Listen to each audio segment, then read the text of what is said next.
Hello and welcome to the Gridiron Show. Heading into week 18 of the NFL season. Will Gavin, alongside Simon Clancy, features editor for Gridiron, and Mike McQuaid is with us as well, the main man for all of our online stuff, our videos, our production. Delighted to have you involved as well. He's a football head in his own right. Gents, how are you all doing? Good. How are you?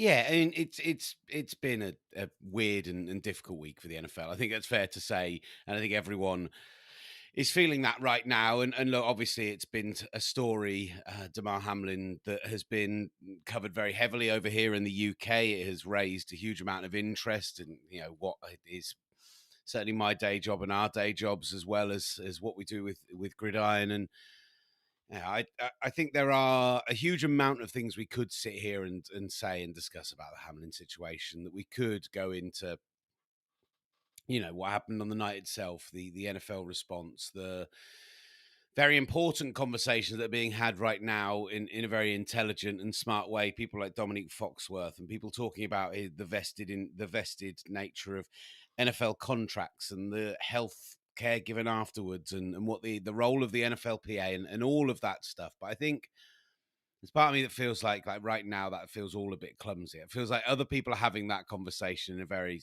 smart and important way, and I would direct you towards all that content on social media and Mina Kimes podcast and that sort of thing. I just think from a personal perspective, we were all up watching that game on Monday night. We all stayed up. I don't know if anyone else had the intention to go the full distance, but if it had been a good game, that was certainly my plan. And 6 minutes into the first quarter, it was setting up to be a doozy. And then one of the most terrifying things I've probably ever seen in sport happens, and you immediately have flashbacks too for Fabrice Mwamba. I was working on that day at Talk Sport, and to Christian Eriksen similarly. And there is, you see the reactions of the likes of Stefan Diggs, of Josh Allen. You see the way that the coaches responded, and yeah, it is for a sport that we all love and adore and follow and cover. It's a day where you kind of everything really comes into perspective. We know that it is an incredibly violent sport, and it is a sport where these players put their bodies on the line, but you never necessarily expect that to be a life on the line, particularly at this point in time with medical advances and with the safety rules that have changed. But it just reminds you that it can happen. And yeah, we're just hopeful that Damar Hamlin does pull through. There have been very positive signs in recent days, and yeah, I know that it was a very visceral response from everyone in this group on Monday night, Tuesday morning. Yeah, I was just glad, like you said, all three of us were together virtually. We have a WhatsApp group, and we were just messaging each other in real time as it was happening, as it was unfolding. And I think it was nice to have the company in a way. It was sort of good to share what we were seeing because, like you say, I was at the BBC, editor in charge when Fabrice Mwamba collapsed, and brought back a lot of memories there. And it was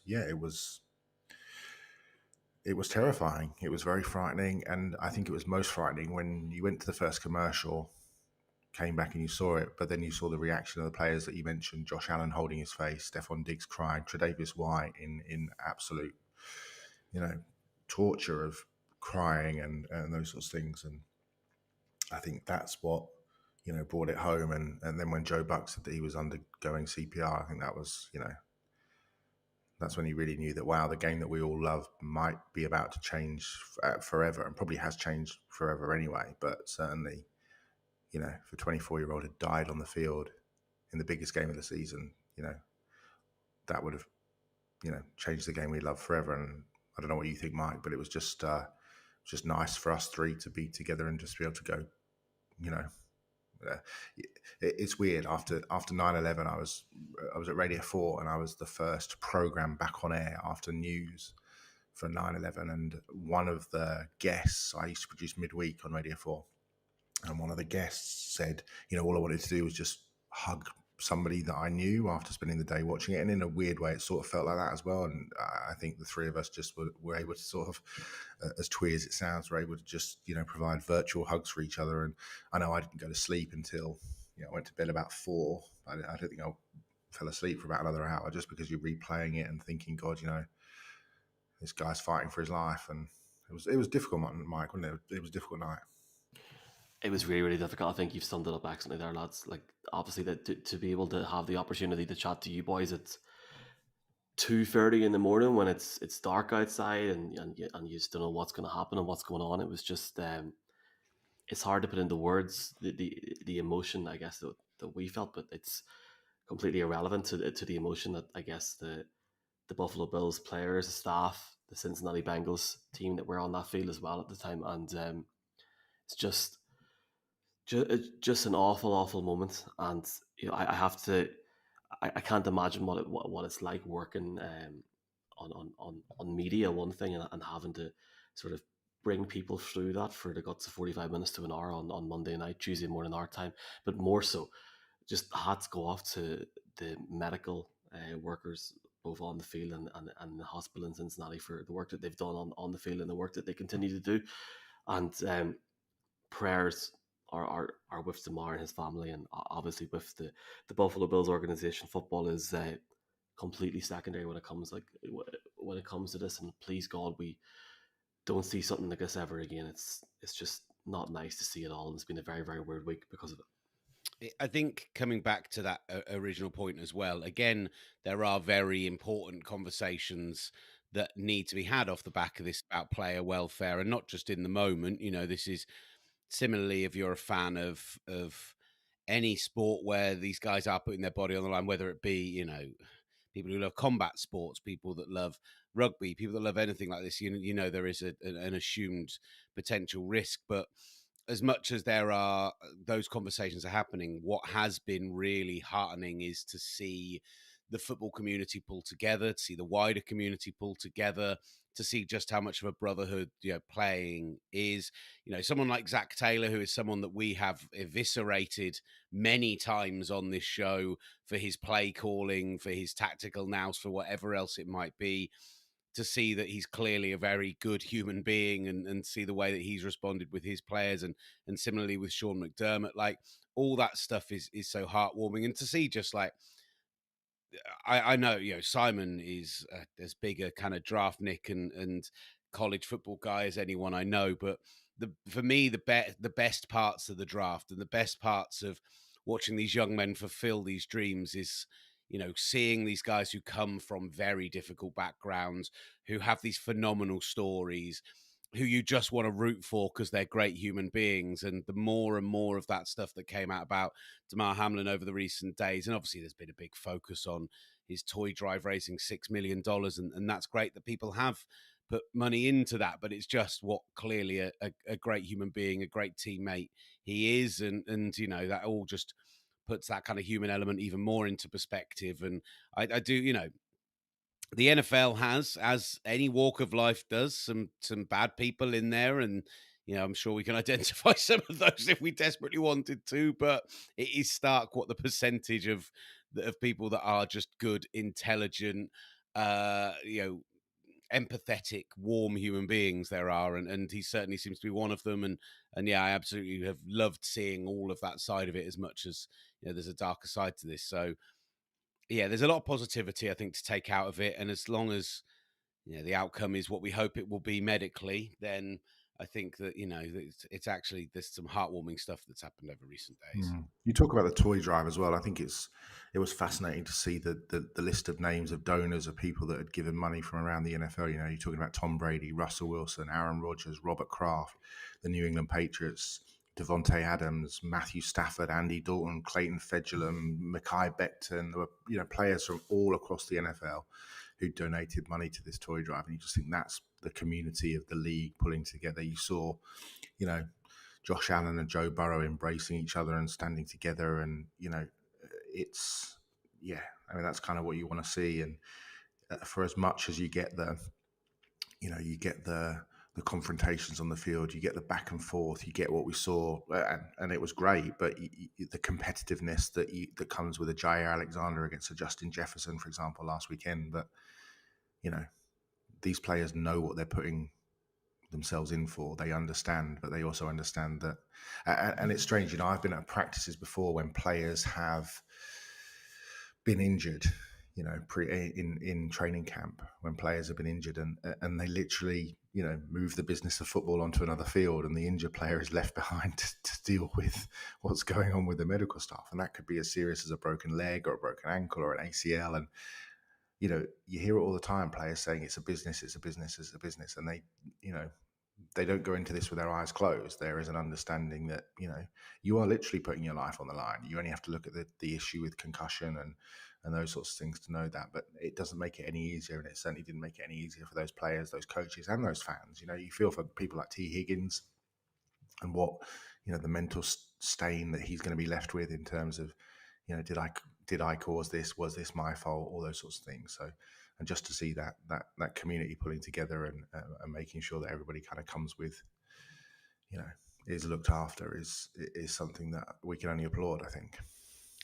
Well, look, I obviously our thoughts are with Damar Hamlin, with his family, with everyone involved in this, and it's so clumsy to speculate on what will happen now, not from his perspective, but from the perspective of what the league will do. There are so many variances being thrown out there, so many different ways of approaching this. Had this been some of the meaningless Monday night football games that Joe Buck and Troy Aikman have had to commentate on over the past 18 weeks, then maybe this would be a lot cleaner. But the fact that it did happen in probably the biggest regular season game of the back end of the season does have huge implications, and obviously huge implications on the conversations we're going to have and on the rest of the season going forward. Increasingly it feels like this is getting delayed to a point where there's going to have to be a drastic solution, whether that is a cancellation of the game, a forcing of a tie, and acceptance of seeding, or whether that is a delay of the playoffs, and there's talks of bye weeks and moving things around. This is going to have huge, wide-ranging football impact as well, and we should be looking forward to week 18. So let's focus on the football, because come Sunday, it's going to be a bizarre day of covering those games. We're actually normally in that window where on the radio show I work on, we would normally do round the ground games. We're gonna do the Bills Patriots game, not only because it's a huge game, but obviously because it is going to be such a big moment, and we were going to the comms team as early as possible and really wanting to get that feel of that stadium live. On the AFC side, like we say, it is very messy, but there are 3 or 4 very clear situations we need to talk about. You were saying earlier, Simon, that's I guess the concern with that Bills Patriots game is if they do play it, and that is still an if at this point as we record on Thursday morning, how do they emotionally respond to what's happened? What about the players who have made the decision to stay behind and stay in Cincinnati? Are they going to join back up with the team? I know Cincinnati got back together for the first time yesterday, practiced, had media availability. Their game with the Ravens was confirmed as going ahead at 6 p.m. on Sunday. But yeah, I think from a footballing perspective, there's just no way of predicting how that game could go. The Bills should be smashing the Patriots and saving us from having to watch New England in the postseason this year. And yet, Lord knows how that's going to play out in any way on Sunday.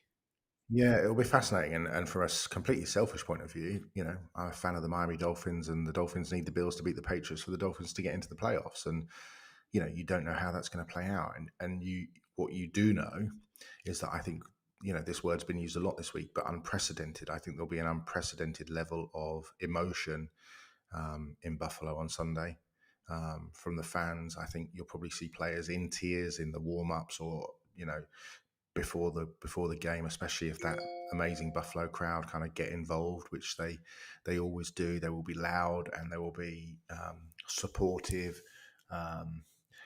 Who knows what's going to happen? Let's hope there's some good Damar news before then, and that you just wonder how much the wave of emotion will carry the players through. Will it carry them through the game, or will it just get to a point where it's been such an emotional week that as soon as the game starts, they just hit a wall and maybe the Patriots end up winning by 20, 25 points just because of we just don't know. And, there's obviously a competitive, it's unlikely, but let's say Tennessee and the Titans tie, then they are also looking at that game for, to see how they get into the playoffs. So, there are ramifications based on it, and the Bills players will be as focused as they possibly can be. The coaching staff will be as focused as they possibly can be. But Mike, how can you possibly be focused to play an NFL game 5 days after watching one of your teammates receive CPR to keep him alive right in front of you, essentially in your own office? How do you countenance that? How do you turn that into something good? And also the Bills need to win, because I'm sure beyond the injury, they would like to play their games at home, and in many ways, playing all their games at home throughout the playoffs is a representation of being able to continue to support Damar and doing it in your own stadium, and hopefully he's able to come home during that playoff run.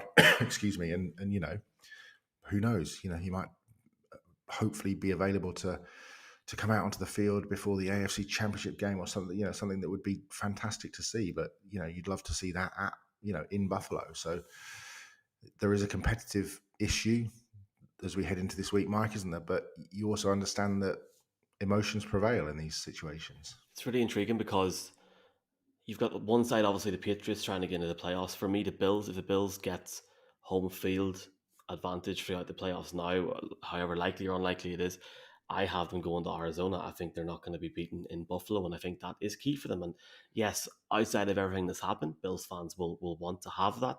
If they had won on Monday night, they would have been number one seed going into week 18, and that is their thing. And I guess we can talk about that in the days and weeks that pursue here. For me, it's all about community. You look at Bills Mafia, the Bills fans praying and coming together as a community outside the stadium on Tuesday. The Kelly family as well. I fully agree. There's going to be an unbelievable amount of emotion involved in that game beforehand and during and after. Something tells me the crowd in Buffalo is going to get them through it. I don't know what it is. If it's the support, if it's the screaming, if it's the emotional, mental support from everybody on the sideline. I just feel that they're going to win that game for tomorrow on Sunday. And I'm not saying it's going to be a blowout in any way, shape, or form, but I feel that the crowd will get them over the line. And then that does, obviously at the time of recording, as you said, well, it's a Thursday morning. We don't know what's happening with that Bengals game, if that is rearranged. But I do have the Bills winning on Sunday. So I'm sure the Dolphins fans will be very happy to hear that. And I think it'll be very, very emotional. It'll be something that we watch back on in years to come. And hopefully it's a good game on Sunday. I know the Bills have started to go through certain walkthroughs on Wednesday, so hopefully they can get some sort of normality back into their prep this week. I look elsewhere in that kind of AFC race. That Bengals Ravens game in itself huge for the seeding, but also the AFC North still very much on the line in that situation. Also will be. I think that the results from this weekend are going to have an impact as well on how they make a decision going forward. Maybe they feel they need to make a decision before Sunday, but knowing what the outcome, knowing what the effect of that Bills Bengals game could have on the playoffs, I think we'll have a decision. And look, we have those games on Saturday, of course. You mentioned Jags Titans, Derrick Henry back in practice this week, and there's a cat invading my camera as I say this. If you can edit it out, I'll do it again, but if not, don't worry about it. There is that kind of question mark over. So Jags Titans on Saturday, Derrick Henry back in practice, but Josh Dobbs likely starting, and the Jaguars emerging as a real force. And for me, I look at them and I look at the Chargers right now, Mike, and I think to myself, those are a couple of teams who, with impressive wins this weekend and the right playoff seeding, have got a real chance to go and act as spoilers on wildcard games whenever those should happen. Yeah, I'll just jump in the Jaguars. Obviously, basically a playoff game on Saturday night in the bank, even though it's not the playoffs yet. Winning, you're in. You've said the two words there that make me think that Jacksonville are going to run this game. Josh Dobbs. I don't see how Josh Dobbs goes into Jacksonville outside of Derrick Henry and gets the ball down the field to the point where Jacksonville do not put up 30 to 40 points and lose the game. I've got Jacksonville winning this, and honestly, lads, I think it could be over by the middle of the second quarter, which I know if we're all sitting in the UK, Ireland, and Europe at 2 or 3 in the morning, that could be a good thing. I think the emergence now of Travis Etienne in the run game with Trevor Lawrence and the wide receiver core that he has, never mind the defense, will honestly render this game done by halftime. And I could be done for this on Sunday morning by saying this, but I don't see the Titans winning this. I'd be intrigued to hear your thoughts, lads, ahead of next week with the Titans and whatever whatever additional changes would have to be made in Tennessee if they don't make the playoffs, especially in the division that they're in. Obviously, the GM went out. I love Mike Vrabel. It's a really, really intriguing time in that division. But for me, I've got the Jaguars winning this game comfortably. I've got the Jaguars going on a run for the next 2 weeks, and let's see how they get on in the playoffs. But it's a really, really exciting time to be a Jaguars fan. It's a hell of a team they have there. Yeah, I'm 100% in agreement with you. With the Titans, first of all, I don't think that Mike Vrabel's in trouble. I think he retains his job. I think he's a great head coach. I would be worried if I was Shane Bowen and Jim Schwartz, the defensive coordinators or the senior defensive assistant as Schwartz is, because, whilst there's, there are obvious issues on the offense with the injury to Ryan Tannehill and the sort of slow development of Malik Willis. There's kind of not so many excuses defensively in terms of what's happened. I think there's a number of reasons why Jacksonville will win. I think the biggest reason is Trevor Lawrence. He has clearly made the year 2 leap, and it didn't look like he was going to earlier, certainly in London. You looked and thought, God, is this going to happen for this guy? So talented, coming out of high school, coming out of Clemson. But, largest improvement in passer rating of any qualified quarterback from last season, largest jump from year 1 to year 2 by a number 1 overall pick since Terry Bradshaw in 1970. This was a team that was 2-6, and, Lawrence has hit his stride, turned it around, highest passer rate in the NFL among quarterbacks with 200 pass attempts, and just showcasing the arm talent. You've seen a number of throws, from the wide side of the field into tight coverage. These are the toughest throws of that a quarterback can make, and he's making them routinely. 70% of his passes, he's in 1 interception, I think, over the last 2 months, which is phenomenal, and he's getting a lot of help. You mentioned Travis Etienne, but also, Zay Jones, Christian Kirk, Evan Ingram, who's had a sort of career revitalization after what happened with the Giants. But I would not want to face the Jacksonville Jaguars in the playoffs. They can get to the quarterback on defense. They've got a budding star in Tyson Campbell at cornerback. They've got good linebackers. They can run the ball, and they can certainly pass it. So, and kudos to Doug Peterson as well, because he's, that would not have been a good ship, Will, to jump into. The remnants of the Urban Meyer boat would not be, for everybody. And I think he's done a tremendous job in turning it around. And you look at that 2-6 record, and you think that was probably dealing with the remnants of the Urban Meyer tenure as much as anything else. So, but no, I think a comfortable Jaguars win, not a team I'd want to play. It's interesting. I still think the one area of the Jaguars defense that can be exploited is if you've got a strong and well-run run game, and therefore Derrick Henry does make a big difference to me and keeps this game a little tighter if he's in and he's at full strength. It's interesting that you mentioned, because of the injuries on the offensive side of the ball, particularly. I mean, the line has been decimated all year long.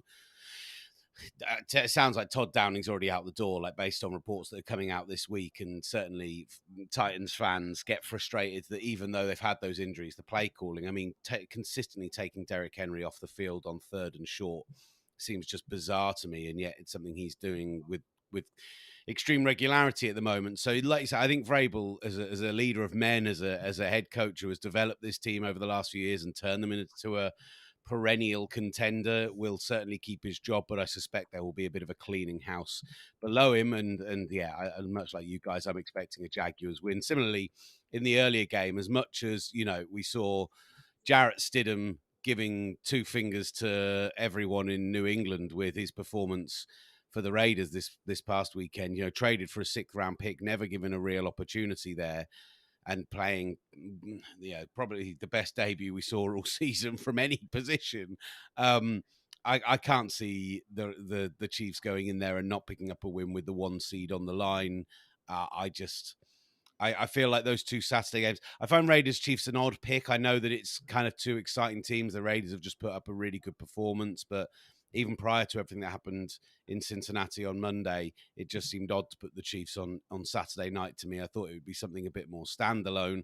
They've kind of given us that with Packers-Lions on Sunday night. I know that the Seahawks result will affect it. I know that if the Seahawks beat the Rams, an improving Rams team, but still not a good Rams team, that means the Lions are already out of contention. But I think I said this last week, but I don't see a world where, even if the playoffs is off the plate by the time you get to that game at Lambeau Field on Sunday night, that Dan Campbell doesn't have that team still as fired up as anyone could possibly be. And the Lions don't go in there going, right, we might not make it ourselves, but a winning record in a year where no one expected it, coming from a point where they were 1-6 to start the season, to go into Lambeau and prevent our great rivals from going to the playoffs. If you don't think that's motivation enough to get that team up for it, then I think that'll get them. It's not as the same as going to the playoffs, but I think it'll get them to a pretty similar level, Simon.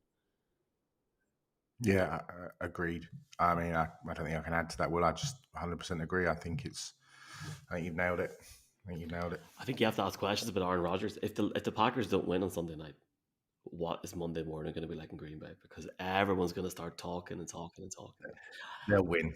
I just I don't see know, a scenario where they could you don't win, imagine if mate. they didn't? I absolutely see a scenario But where yeah. they don't win. This season's been weird as anything. See, The Lions have been, barring that Panthers performance, very good. And actually against the Bears, I saw that opening drive where Justin Fields ran all over them and that side of the ball was looking like it was going to struggle again. I thought, Lord, are we in for another bizarre weekend? Has Aaron Glenn's defense really fallen off? And yeah, the Bears aren't good, not like the Packers are, but they completely shut them down after that. They looked great on offense again. I think the Lions are good enough to act as spoilers. Oh yeah, I don't disagree. And look, there's one of us on this podcast that chose the Lions as a wildcard team. Why did I set you up for that? I don't even know. Like, I know, right? I know. But I just think Green Bay have just, they're starting to put it together on defense. The last 3 or 4 weeks, Joe Barry has changed things up, and you saw that certainly with the way they bracketed Justin Jefferson and shut down that Vikings defense. They're getting players healthy. Offensively, it feels like the receivers are beginning to, gel now after a while with Aaron Rodgers. Robert Tonyan's back and feeling healthier. David Bakhtiari's back and playing more snaps. Look, this is a team that can run the ball. They've got a back-to-back MVP quarterback. They've got talent at wide receiver. They've got talent at tight end. They've got an excellent offensive line. They've got an excellent defensive line. They've got linebackers who can cover, and they've got a really good secondary, and they can play special teams in terms of the kicking game. And in Keyshawn Nixon, they've got the most dangerous special teams return man in football, and one of the most dangerous players we've seen, over the last few years in terms of his ability to return the ball. So, and they've been there before, so they can get to important moments in games and not shrink like a team that's never been there before. So I think the Packers will beat the Lions, and I don't think necessarily, Green Bay are a team you want to see coming into your city first round of the playoffs. I know, Will, that will almost certainly be your 49ers, and I think your 49ers will win. But, there are other teams that, if I'm Kyle Shanahan and that 49ers team, I'd much rather be playing Detroit than thinking, look, one of the greatest quarterbacks of all time who's still got it. He's been a bit inconsistent this year, but he's still got it, and he's coming into town. This is not going to be an easy game. I looked down the rest of the NFC this weekend, and I essentially, with those playoff contenders, 1 through 5, barring the Buccaneers, who are already locked into position, I just basically don't see anyone losing that game and ruining the seeding as it is. The Vikings should beat the Bears handily, regardless of how poor they were last weekend. The 49ers are facing a Cardinals team who we already know are starting David Blau and have no DeAndre Hopkins this weekend. And we're arguably already the worst team in football before that was revealed. I'd be stunned if the Eagles lose to the Giants, considering the Giants know they're in the 6th seed. And the one thing the Giants are, as well as Daboll's had them coached up this year, is they're not a deep squad. So I imagine they rest as well. It does tee us up for whatever happens in that 7 seed, a really great wildcard weekend in the NFC. Giants Vikings is a fascinating game, considering the way that Daboll's coaching that team. You can absolutely imagine them going into Minnesota and getting a victory. Cowboys Bucks, I feel like, is destined to be Sunday night football. It's just NFC East team against Tom Brady in the playoffs, winning a 19th division title, yada yada yada. And then I actually think any of Seahawks, Lions, or Packers going to San Francisco is a fun game, but Packers 49ers is the most intriguing. Maybe Lions 49ers is more fun, but Packers 49ers, I mean, the idea that they've gone on this absolute tear to sneak into the playoffs when no one gave them a chance, and now they go up against the team who have perennially tortured them in the playoffs in the Aaron Rodgers era, certainly for the last 11 years. That's a good set of games in the NFC. I'm really looking forward to this weekend, and I really do feel as if there is a shock coming this weekend that will alter everything. Who do you think? What's the shock? I think the Packers lose on Sunday. I don't know. Yeah, I do. Do I've got you? a feeling. Like, I mean, I watched the game on Christmas Day, and it was just so obvious that was going to happen last week against Minnesota, where Minnesota completely fell apart, and Rodgers finds his second gear and finally somehow does his best Odell Beckham impression and turns up, properly in week 17 or week 16 of the season. Something tells me, regardless what happens in Seattle, Dan Campbell's going to go into Green Bay and just wipe them out at the end. It'll be amazing what happens. The ramifications, Will, do you not think the ramifications if Green Bay do lose might be volcanic in terms of what happens to that team? Is that a situation where Brian Gutekunst and Mark Murphy then suddenly think, you know what, we didn't make the playoffs, we've got a lot of young players, is it time to move Aaron Rodgers on because we've got Jordan Love here in the wings who look good coming off the bench against Philadelphia, and it's kind of now or never really with Love. You got to play him at some point, right? And maybe we trade Aaron Rodgers, and that starts a big old ball rolling down a hill where Aaron Rodgers ends up in Las Vegas, or he ends up in Indianapolis, or somewhere that needs a quarterback, and there's just this huge trade, and you see the 3-time MVP, Super Bowl champion, on the move finally for the first time in his career, and the Jordan Love era begins in Wisconsin. It could easily happen if they don't make the playoffs. It would be stunning if that is what happens. If you go from 4-8 to 8-9, and you miss out based on the last week of the season when no one gave you a chance. Yeah, I mean, yeah, that's pretty rough. My only problem with the Packers losing on Sunday, and I do think there is an opportunity for that to happen, is I have a fear that as much as the end of this season has been, from a footballing perspective, kind of putting the other stuff to aside, has been excellent. And actually, the 7th seed, as someone who is a big doubter in 7 teams in the playoff, has thrown up some really fun Week 18 matchups. If that happens, the 2 teams who probably sneak into the 7th seed are the Patriots and Seahawks. Neither of those are playoff-worthy teams. Both of them are incredibly boring at this point. Both of them are sneaking in, and I think both of them would probably be decimated in the first round of the playoffs. That's not what I want to see. I think that, the Dolphins maybe is a struggle unless they do get that bye week if the playoffs get moved around, but at least they're more... At least it'll be entertaining. Exactly. I think the Steelers with that defense would be more fun and more likely to throw up a potential upset. I just think Seahawks, the only thing going for them is the kind of division rival nature, yada, yada, yada. But I just don't buy it.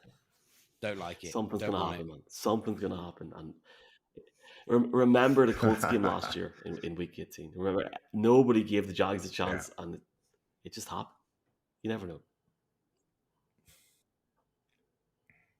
It will be interesting because, and going back to what we talked about at the top of the program, emotion won't just be in Buffalo. I think there'll be emotion around the league. I think there'll be, you only had to listen to the press conferences of players across the league yesterday. Aaron Rodgers on Pat McAfee on Tuesday, different players talking, different players tweeting. That had a huge effect because every single one of them knows that it could have been them. So I think there will be emotion and plenty of it, not just in Buffalo on Sunday. So it'll be fascinating. It'll be fascinating final weekend. Agreed. To see what happens. Look, there will be plenty of football focus across the socials on Sunday, at Gridiron on Twitter, at UK Gridiron on Instagram as well. It's, a lot will depend on what happens over the coming days, and we hope that by the time we get to Sunday, as Simon said earlier, we've had some really positive Damar Hamlin news.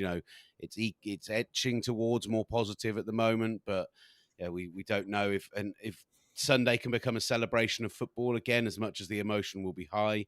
If we know that young man has survived and will have a quality of life beyond this, then I think that will set us up for a brilliant week 18. It's going to be odd trying to watch football again. I think that I can't remember who. I think it was actually Ryan Clark, who was so good on Monday night, by the way, alongside Scott Van Pelt on Sports Centre.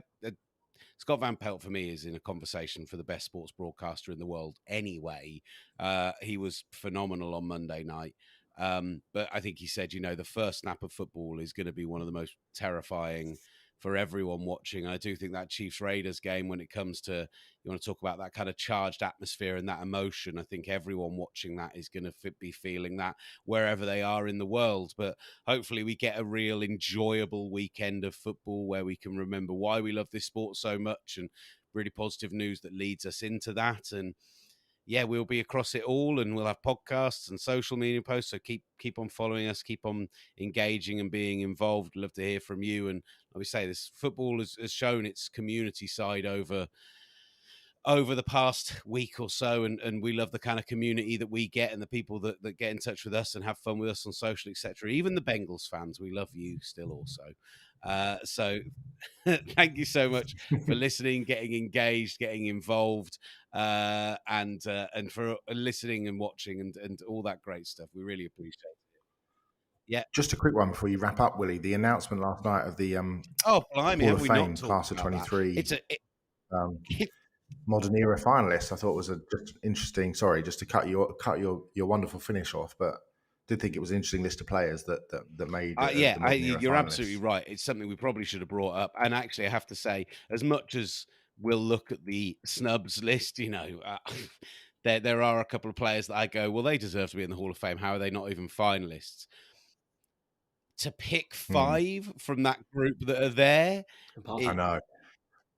So for you listening, if you don't know, it's Jared Allen, Willie Anderson, Rondé Barber, Dwight Freeney, first time Dwight Freeney, Devin Hester, Torrey Holt, Andre Johnson, Albert Lewis, Darrell Revis, first time, Joe Thomas, first time, Zach Thomas, DeMarcus Ware, Reggie Wayne, Patrick Willis, and Darren Woodson. I mean, you could literally pick any of those names and honestly, pretty significant throw them into a they hat should and be take in 5 the- names out, and it's a Hall of Fame worthy class. Yeah.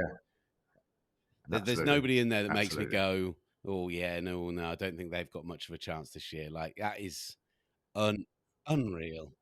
I mean, you just pick a name. Albert Lewis, one of the great man-to-man corners in, certainly when I grew up watching the game of that generation, the 80s and 90s. Devin Hester, the greatest return man of all time. Zach Thomas, one of the great 5th-round draft picks, one of the great stories of all time. Just a tremendous linebacker, 7-time All-Pro.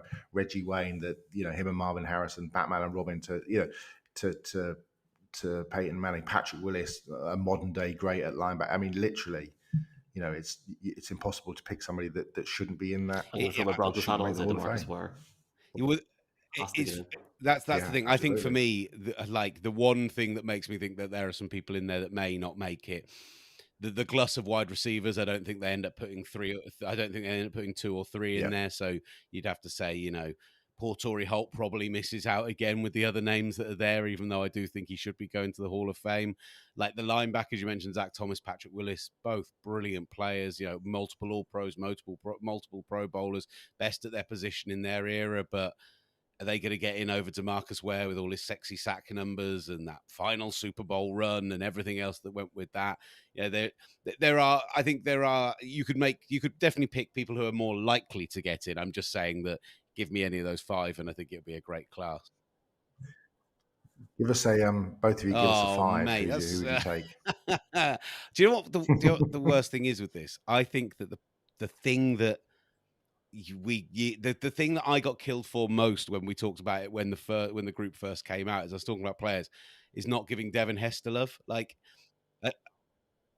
yeah, I would have put him. I would have gone Freeney, Hester, Revis, Joe Thomas, Zach Thomas. I would go Joe Thomas, Revis, Johnson, Hester, and Ware. Controversial. Well, let's all put our guy in then. I'll take Zach Thomas and DeMarcus Ware out and put Patrick Willis in. There we go. We've all got one homer pick and a consensus 4 sorted. Brilliant. That was absolutely valid to bring it up, Simon. No worries at all. In the meantime, thank you so much for listening, for engaging, and for getting involved in all of the content across the Gridiron channels. We really appreciate it. We love you very much. Thank you very much for listening.